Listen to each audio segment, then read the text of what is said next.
And this is where it gets good. All right, so verse 9. He says, who's there? And she says, I am your servant, Ruth. Well, he loves Ruth.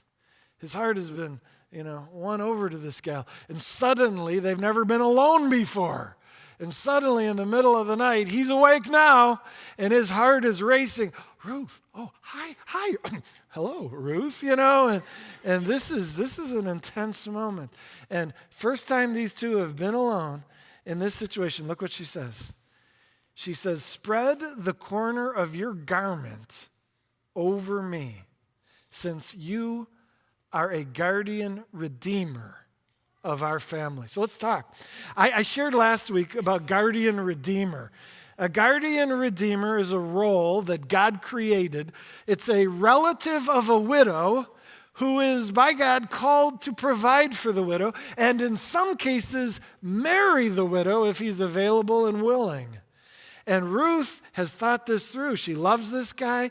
God guided her to a field owned by one of the family's guardian redeemers.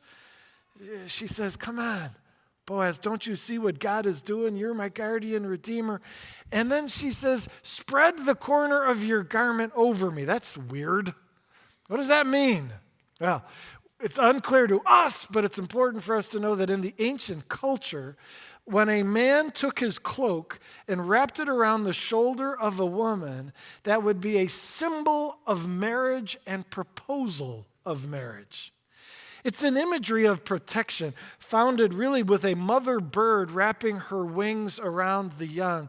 In a similar way, the husband was saying, would you allow me to embrace you with affection, to protect you, to provide for you, to bless you with my devotion.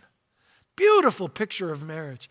And if a man walked up to a woman and wrapped his cloak around her shoulder in that way, he was essentially proposing in that symbolic gesture.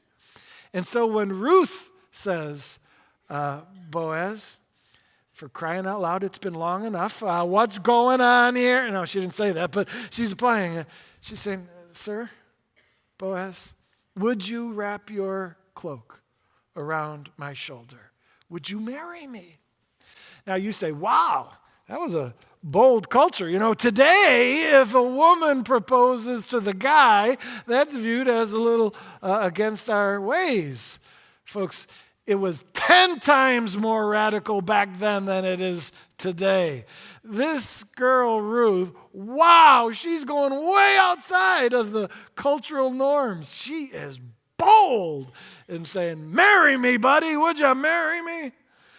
And folks, I think it's just so ironic and wonderfully ironic that in this great book about God's providence and his activity is a demonstration of human initiative at an unheard of level as the young Ruth proposes marriage to Boaz.